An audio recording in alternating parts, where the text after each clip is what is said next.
Jace discovered that his home was covered in black spots. But whenever he stared at them intently, the dark marks would suddenly vanish into thin air. He rushed outside to seek help from his neighbors, only to find that half of one neighbor's body had already been corroded away. He turned and ran into the street, but what he saw next was even more unsettling. The entire world was decaying, twisting and warping in surreal, nightmarish ways. Not a single person walking on the street was whole. They moved with blank expressions, like soulless shells drifting aimlessly on autopilot.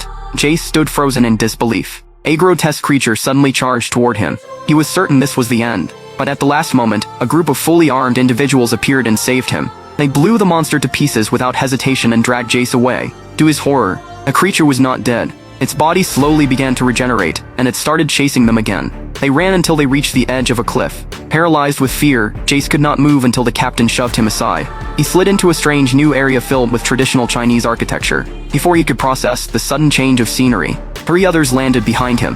They immediately pulled him up and continued running. They paid no attention to the bustling world around them. They left the floating continent and crossed a bridge made entirely of black blocks. Before long, they reached Venice, an intact water city in this twisted dream world. They arrived at another broken bridge. Without hesitation, 3 of them leapt across the gap.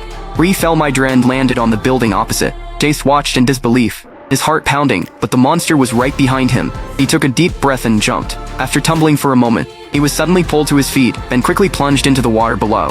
He barely managed to climb onto the rooftop, his fingers gripping desperately as he hovered over the void. Meanwhile, the monster had also followed, but there was nowhere left to escape.